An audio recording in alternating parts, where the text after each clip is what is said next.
Week 11 of the Friday Football Invitational. Got a couple of heavy hitters in studio here for the final hour tonight. Chris Piper is going to hang around, pro bettor out of Las Vegas, and another pro from Vegas, Scott Pritchard, in studio. And these guys happen to be best friends as well, right, Scott? Absolutely. On a scale to 1 to 10, I would give my boy Piper about a 12 in terms of friendship. We are constantly busting each other's chops. Most recently, the dog is dogging my shoes, my Air Jordans. Are you kidding me? They're a part of who I am. I heard back in the day you were a pretty good hoops player. Well, that back in the day, you might want to check your ears, but I did like to play.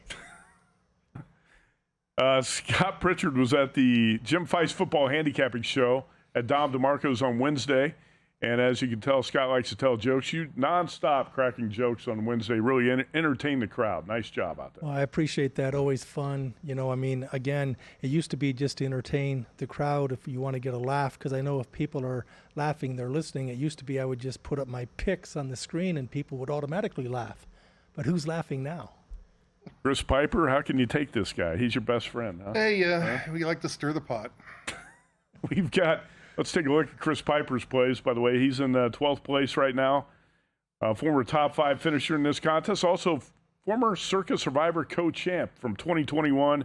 And his best bet is about to kick off. Chris Piper is on Minnesota plus 25.5 at Oregon. He's also on a game in progress, Louisville minus 2.5. Football meets flavor with VSiN and Omaha Steaks, the official sponsor of the Circa Friday Football Invitational. Right now, you score 16 free smash burgers with any order of $129 or more, plus 50% off site-wide, omahasteaks.com/vsin for more information. Tonight, we've got turkey in studio. We have turkey dinners ready for Chris Piper as soon as this segment wraps up. Chris? Sounds good to me. You're looking forward to the turkey, right? Yeah, unless I get invited to Barry's. Scott's not going to invite you. He told me that you're out. There's only so much food to go around, and I only have so much money to invest here. And I've seen you eat. Well, I've got money too, so I can pay for my meal. Chris Piper on Minnesota tonight, on Louisville. We talked about the Michigan Northwestern under 41.5. Chris, let's get to a few more of your plays here. And you've got a correlated parlay, by the way. You're taking Ball State plus 2.5 against Eastern Michigan. And the Eastern Michigan Ball State game under the total of 49.5. Another game, cold and windy, and Ball State is 4-0 at home. And I just correlated both of them together, going like this is going to be a low-scoring game, and I think Ball State covers the spread. You're an Indiana guy. You grew up in what, Frankfort, Indiana? I was born in Frankfort. Uh-huh. My dad was born and raised in South Bend, Indiana, but we lived in different places, Kokomo, Kirkland. And then we moved to California when I was about 5. Okay. So I was go to the West Coast, stay a little warm.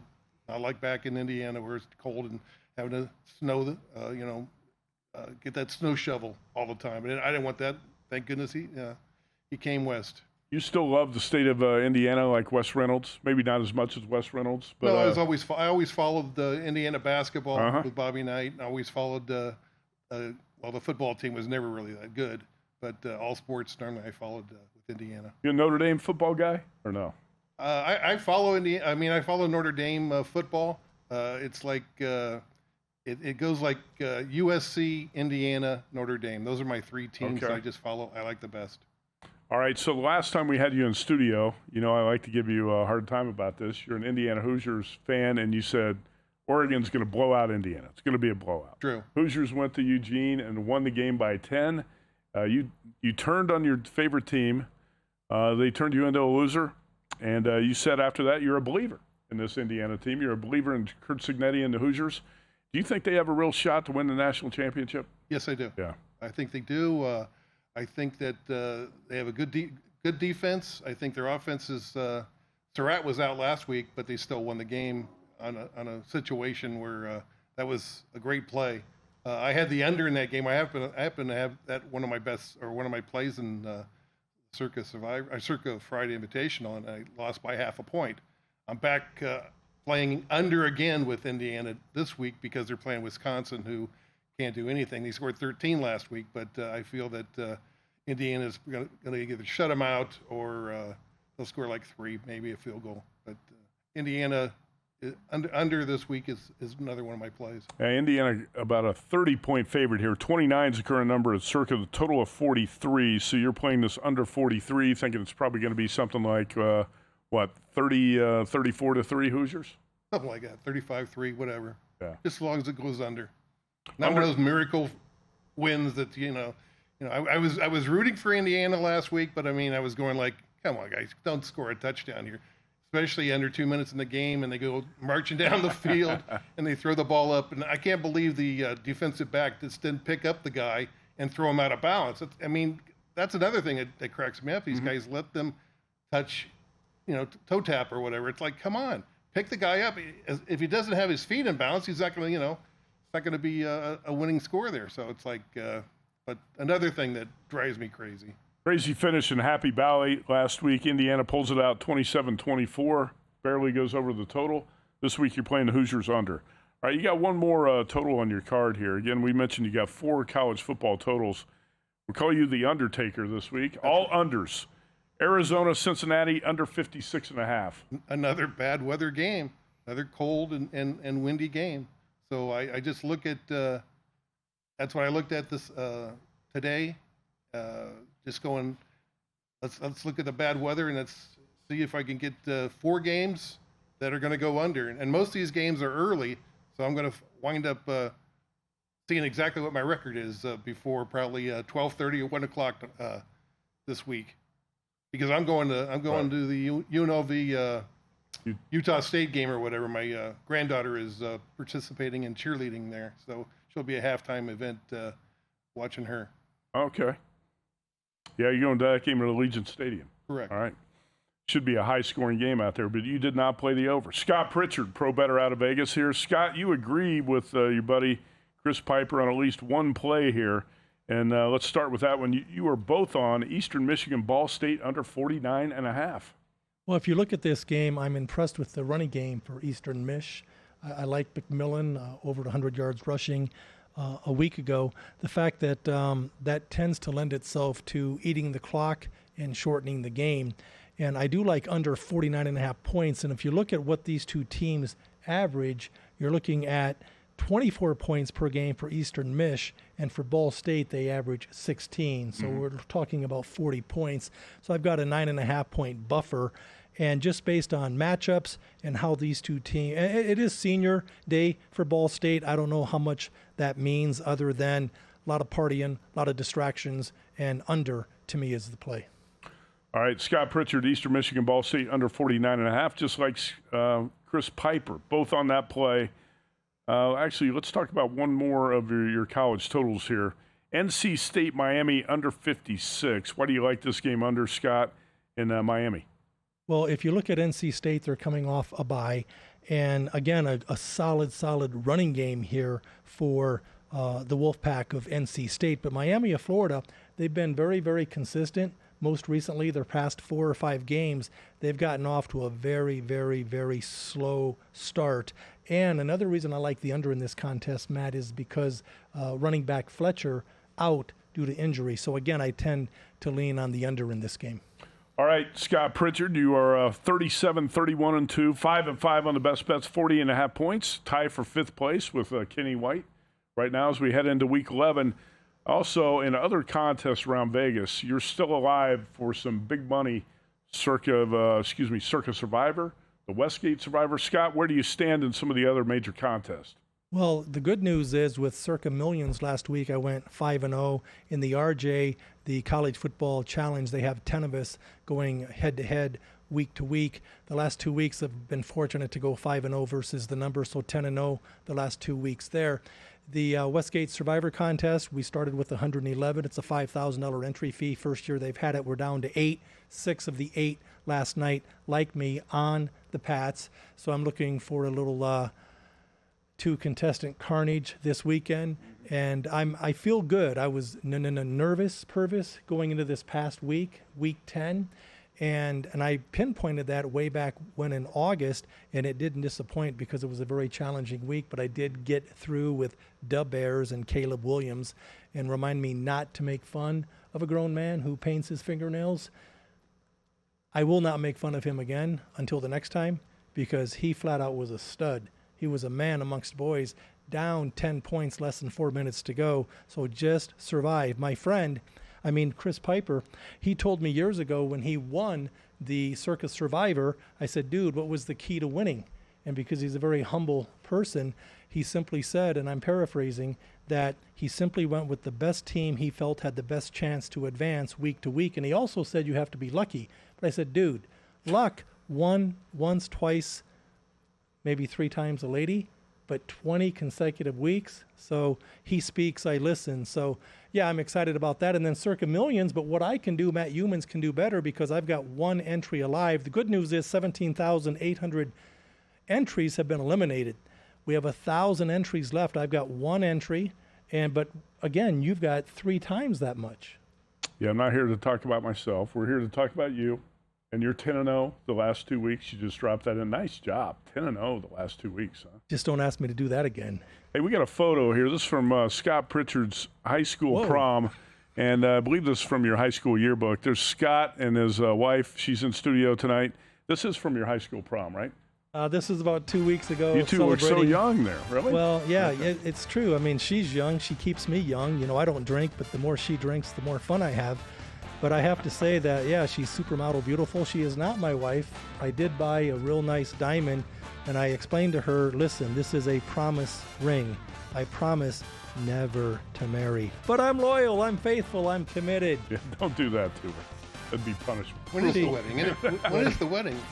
The day after. Football meets flavor with VSiN and Omaha Steaks, the official sponsor of the Circa Friday Football Invitational. Make Thanksgiving simple and delicious with Omaha Steaks fully cooked turkey breasts, tender, juicy, ready to serve as a VSiN exclusive. You score 16 free smash burgers with any order of $129 or more, plus 50% off site-wide at omahasteaks.com/VSiN. Minimum purchase may apply. See site for details. Again, omahasteaks.com/VSIN. Back here with Chris Piper and Scott Pritchard in studio. Final hour of Week 11. Friday Football Invitational. As we're going to break, Chris Piper asks you, Pritchard, when is the wedding? Do you have a date set? I respectfully said it's the day right after your wedding. No, that ain't happening. I guess we're in the same boat. You actually have to have a date before you can actually think about one day having a wedding. I understand. I'm one and done. Let's get to Scott Pritchard's only NFL play on the card this week, and Chris Piper had no NFL plays on his card. Scott, you've got one. It's Sunday night. Derek Stevens will like this play. Lions +3 at Philadelphia. Yeah, when I look at this game, the Lions versus the Eagles, and I understand they're considered 2 of the top teams in the NFC. I know a lot of people are selling it. I'm not buying it. The Los Angeles Rams, Mike Stafford, Devontae Evans, Nakua, and those studs on defense might have something to say about that. Fact is, the Eagles, don't let the facts get in the way of a good story. I understand they have only 2 losses, but the fact is this team, the first 6-7 games of the year, Matt, they were outgained by every single opponent. Barkley, for whatever reason, is not the same player that he was the past year or 2. And again, that goes back. The wall hits them all. For a stud running back, you have a very short shelf life. I'm not saying he's past it. I'm not saying he's done. I'm just saying he's not the same guy. When I look at this matchup, the Lions +3, in spite of the fact I'm anti-Dan Campbell, I've been making so much money on betting against the Detroit Lions since, forever, for the last 100 years, a professional losing organization. But I'm on them here because points mean more than opinions.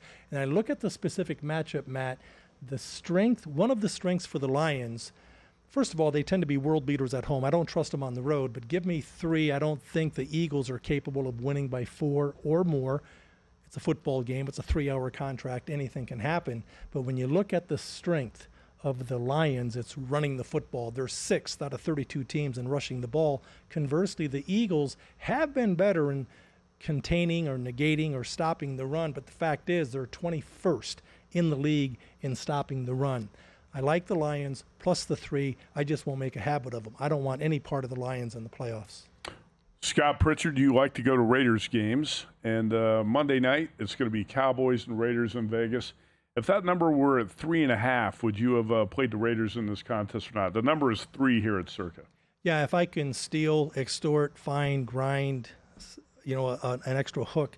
I've said many times over the course of the regular season for NFL football, Matt, you're talking about 272 NFL games. If you can just beat CLV, closing line value, by a half point, that means you are getting 136 free points. Very, very, very significant. I happened to show you one of my tickets. I had to go to 3 different places to bet 5 dimes, and 4 dimes on the Raiders and on a cheap money line. Fortunately, they got there, but they were playing the Tennessee Titans, if I remember correctly. Mm-hmm. The Dallas Cowboys, they're world beaters offensively. They're top 3 offensively. That's the good news. Very good passing offense. The bad news is they cannot stop Bishop Gorman when it comes to playing defense. They cannot stop anybody. So they held the Broncos to 10 points last week. Well, that was funny.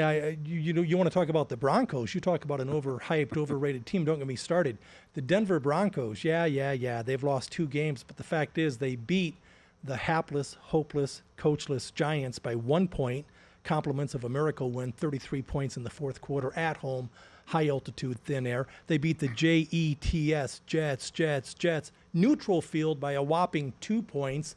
The pathetic, antique-driven coach led by Pete Carroll, 74 going on 104. Chip Kelly, the offensive coordinator, terrible quarterback. They beat the Raiders by 3.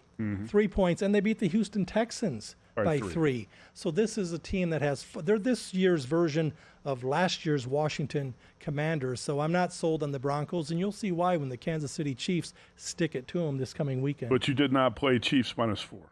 I did not because, again, I'm not going to lay 4 when I could have laid 3, 3.5 early.